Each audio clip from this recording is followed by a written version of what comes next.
Breaking news में बड़ी खबर आपको बता दें, यूपी में एसआईआर की प्रक्रिया को लेकर भारी बवाल देखने को मिल रहा है। आपको बता दें कि अखिलेश यादव का एक बयान सामने आया है जिसमें उनका कहना है कि एसआईआर प्रक्रिया के बाद बीजेपी को भारी नुकसान हुआ है। और इस बयान के बाद सवाल ये खड़े हो रहे हैं कि क्या वो राहुल गांधी के वोट चोरी के आरोपों को झूठा साबित करना चाहते हैं।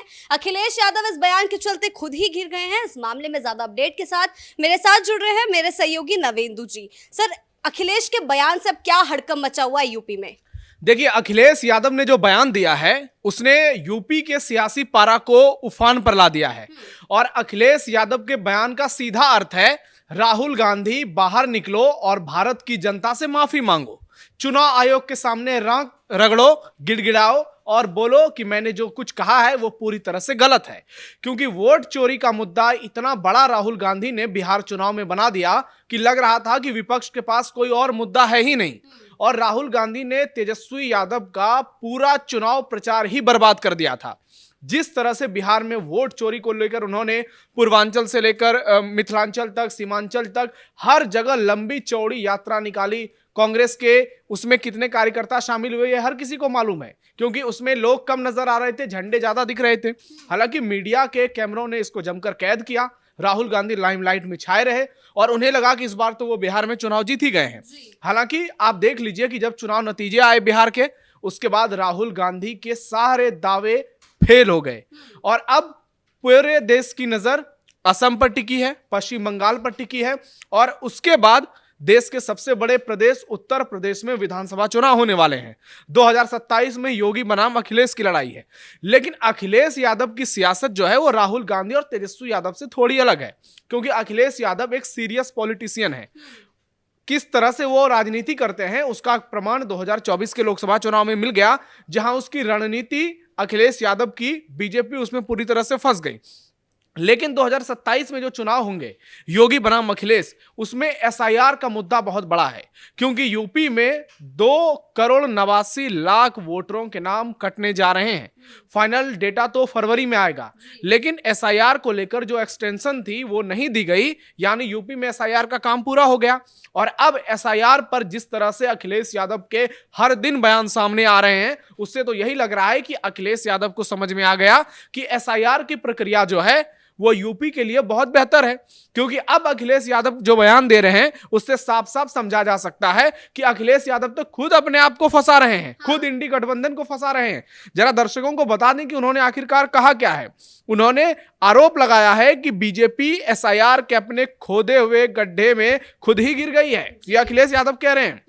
यूपी बीजेपी में मचे आपसी घमासान का कारण ऊपरी तौर पर भले ही कोई विद्रोही बैठक हो, मतलब ये जो ब्राह्मण विधायक बैठे थे, कुर्मी विधायक बैठे थे, उसे लेकर आरोप लगा रहे हैं। लेकिन असली वजह यह है कि बीजेपी विधायकों को पहले से जानकारी है कि एसआईआर में 2,89,00,000 वोटरों के नाम कट गए हैं।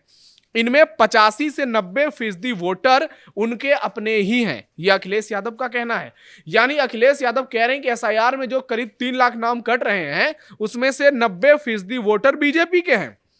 इसका राजनीति अगर गणित का विश्लेषण देखा जाए तो 2,89,00,000 वोटर में अगर उसका आप 85% भी मानते हैं तो ये आंकड़ा लगभग 2.5 करोड़ के आसपास होता है।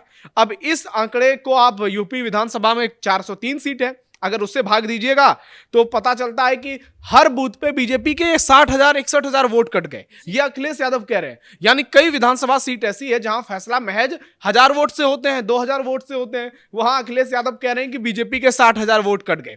मतलब आप देखिए कि किस तरह से यूपी की राजनीति ने करवट ली है। आज से कुछ दिन पहले अखिलेश यादव कह रहे थे कि सपा का वोट काटा जा रहा है, हमारे लोगों का नाम हटाया जा रहा है, बात वही है ना। उनका कहना था कि उन्हीं क्षेत्रों में फोकस किया जा रहा है जहां उनका वोट बैंक मजबूत है और जबरदस्ती जानबूझकर समाजवादी पार्टी का वोट बैंक खराब किया जा रहा है, उनके वोट बैंक काटे जा रहे हैं। और 44 उन्होंने वरिष्ठ नेताओं को भी फील्ड पर उतारा था एसआईआर की प्रक्रिया को देखने के लिए, और अब उनका बयान बदलता हुआ दिखाई दे रहा है। देखिए, अखिलेश यादव हो, राहुल गांधी हो, तेजस्वी यादव हो, इनकी किस्मत बहुत अच्छी है कि इन्हें भारत में राजनीति करने का मौका मिला है।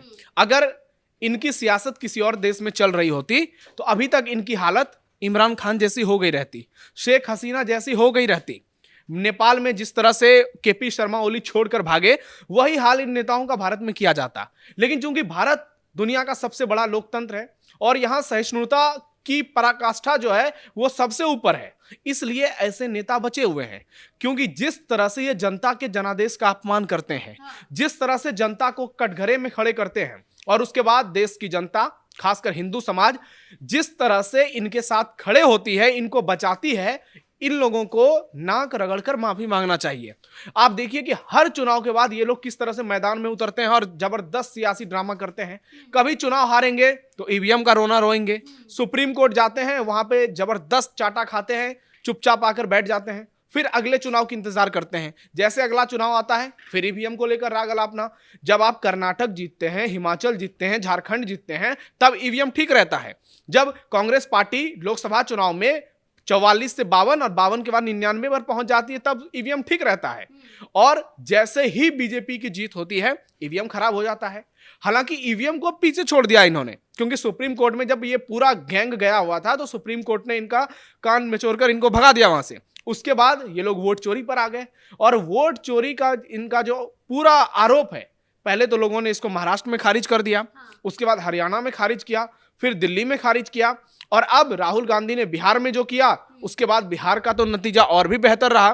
तो ऐसे में ये लोग सियासी तौर पर पूरी तरह से इनको नंगा कर दिया देश की जनता ने। उसके बावजूद ये लोग संभल नहीं रहे हैं। इनको लग रहा है कि ऐसे मुद्दे उठाते रहेंगे तो शायद कभी ना कभी जनता को यकीन आ जाएगा।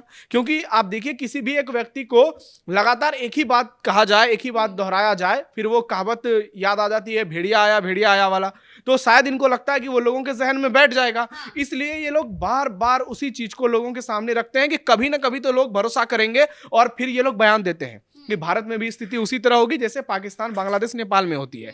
तो इनके साजिश को समझने की जरूरत है, इनके बेनापाक प्लान को समझने की जरूरत है। इनको अब जो है ये चुनाव जीतने की स्थिति में नहीं है देश में, क्योंकि इनको बहुत लंबा शासन का समय मिला भारत में। जिस तरह से इन्होंने देश के संसाधनों का दुरुपयोग किया, जिस तरह से परिवारवाद की राजनीति की, और जो बड़े बड़े घोटाले और भ्रष्टाचार किए, चाहे केंद्र से लेकर राज्य सरकार की बात हो, अब देश की जनता इनको सत्ता में लाने के लिए बिल्कुल भी सोच नहीं रही है। जिसे मौका मिला है वो बेहतर काम कर रही है। जिस दिन खराब काम बीजेपी करेगी, जिस दिन बीजेपी घोटाले करेगी, भारत की जनता बीजेपी का भी वही हाल करेगी जो समाजवादी पार्टी, आरजेडी और कांग्रेस का किया है। लेकिन अखिलेश यादव को अब लग रहा है कि अब जब एसआईआर हो ही गया है तो नकारात्मक बात करके कोई फायदा है नहीं, इसलिए नैरेटिव जो है वो बीजेपी के खिलाफ बनाओ। इसका हो सकता है उनको फायदा मिल जाए, ऐसा उन्हें लग रहा है। लेकिन उनके कई बार जो दावे हैं वो पूरी तरह से फेल हो जाते हैं। जैसे आप पीडीए का उदाहरण ले लीजिए। लोकसभा चुनाव में बीजेपी की कमियों के चलते सपा को सफलता मिली, अखिलेश का उसमें थोड़ा बेहतर मैनेजमेंट था, लेकिन उसके बाद जो उन्होंने पीडीए का रोना रोया, उसके बाद उपचुनाव हुए और उपचुनाव में कहां चला गया पीडीए। फिर तो यूपी की जनता ने मुहर लगा दी कि योगी आदित्यनाथ का प्रशासन, उनकी कानून व्यवस्था, उनके सरकार में विकास कार्य बेहतर हो रहे हैं। वहां पर अखिलेश बुरी तरह से हार गए।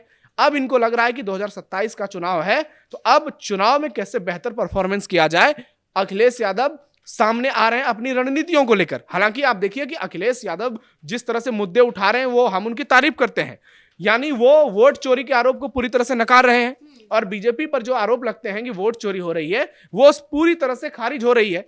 आप देखिए कि अखिलेश यादव का यह कहना कि हर विधानसभा में बीजेपी के 60,000 वोटर कटे हैं, इस बात का क्या मतलब है? आप पहले ही कैसे कह सकते हैं कि किस पार्टी का वोट कटेगा?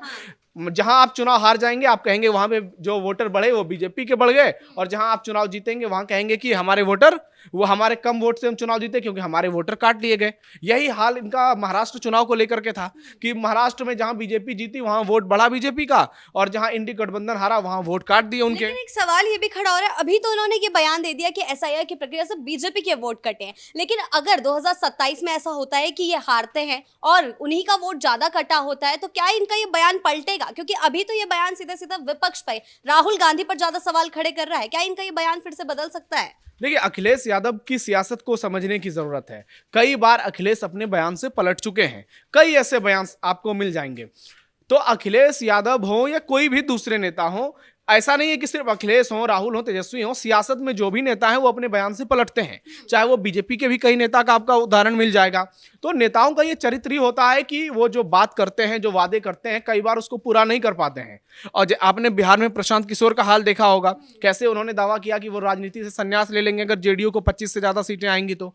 फिर उन्होंने किस तरह से बयान को घुमा फिरा दिया, यानी लोगों के मन में सारे डाउट क्लियर हो गए। उनको लग गया कि प्रशांत किशोर भी जो है वैकल्पिक राजनीति का हिस्सा नहीं है, ये भी उसी श्रेणी में आते हैं जिसमें कि और लोग शामिल हैं। तो ऐसे में अब अखिलेश यादव आगे चलकर पलटेंगे नहीं पलटेंगे ये तो चुनाव नतीजे पर डिपेंड करता है। लेकिन एक बात तो तय है, जिस तरह से अखिलेश ये बड़े बड़े आरोप लगा रहे हैं, और अभी कुछ दिन पहले अखिलेश ने खुद ही एसआईआर करवाने के लिए सोशल मीडिया पर ट्वीट किया था, और जिस तरह से समाजवादी पार्टी एक्टिव नजर आई है, शायद बीजेपी भी पीछे रह गई, और इसी के चलते योगी आदित्यनाथ को सामने आना पड़ा और उन्होंने बीजेपी के बड़े नेताओं की मीटिंग ली।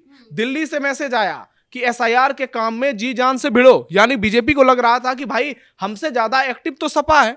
बाहर से समाजवादी पार्टी भले ही एसआईआर को लेकर दुनिया भर के सवाल उठा रही थी, लेकिन अंदर खाने सपा के कार्यकर्ता जमीन पर ज्यादा एक्टिव नजर आ रहे थे, क्योंकि उनको लग रहा था कि हमारा एक वोट भी छूट गया तो विधानसभा चुनाव में बहुत दिक्कत होगी। हालांकि इस चीज के लिए अखिलेश यादव की तारीफ होनी चाहिए कि पर्दे के पीछे वो स्ट्रेटेजी बना रहे थे और पर्दे के सामने लोगों को बेवकूफ बना रहे थे। लेकिन यूपी की जनता बहुत समझदार हो चुकी है, वो इस बात को समझ चुकी है। लेकिन फिर भी अखिलेश यादव की सियासत की अगर बात है तो लोग इसको कह रहे हैं कि ये तो अखिलेश ने एक तरह से एक बढ़िया सीक्रेट मिशन तैयार किया है कि आप सामने गाली दो एसआईआर को लेकर, पीठ पीछे अपनी तैयारियों को और बेहतर करो। लेकिन इतना तो तय हो चुका है कि देश में वोट चोरी नहीं हो रहे हैं, अखिलेश यादव ने ही यह साबित कर दिया है, और राहुल गांधी को भयंकर बेइज्जत किया है। अब कितनी सीटें देंगे यूपी में, कांग्रेस क्या स्थिति पर रहेगी, क्या इनका गठबंधन बचा रहेगा, ये तो आने वाला वक्त बताएगा। लेकिन यूपी में एसआईआर का काम लगभग पूरा हो चुका है, फरवरी में फाइनल आंकड़े आ जाएंगे और 2,89,00,000 वोटर्स के नाम कटेंगे, ये फाइनल डेटा है। जबकि 1,11,00,000 वोटर्स को नोटिस भेजी जाएगी। इन लोगों को निर्वाचन विभाग को अपने डॉक्यूमेंट्स देने पड़ेंगे, यानी जो स्थिति बंगाल में है वहां भी करीब 2 करोड़ वोटर सस्पिशियस कैटेगरी में है, उनको डॉक्यूमेंट से ये प्रूव करना पड़ेगा कि वो बंगाल के वोटर हैं। उसी तरह यूपी में अब 31 दिसंबर को अंतिम वोटर लिस्ट जो है ड्राफ्ट वो सामने आएगी, और फिर जब 11 दिसंबर को 2,91,00,000 वोटर फॉर्म जमा नहीं कर पाए थे तो 15 दिन के लिए समय बढ़ाया गया था। फिर 10 लाख वोटरों ने फॉर्म भरा, उसके बाद 13 डॉक्यूमेंट में से किसी एक को अगर वो जमा करते हैं तो उनका नाम वोटर लिस्ट में शामिल रहेगा। लेकिन इसमें से कई लोग जमा नहीं कर पाए, इसीलिए 2,91,00,000 से आंकड़ा घटकर 2,89,00,000 आ गया, यानी 2 लाख लोग पूरी तरह से बाहर हो गए इससे। अब चुनाव आयोग पूरी तैयारी कर रहा है कि जब फाइनल वोटर लिस्ट के आंकड़े जारी होंगे फरवरी में, तो उससे पहले ये तमाम चीजें को उसको दुरुस्त कर लिया जाए।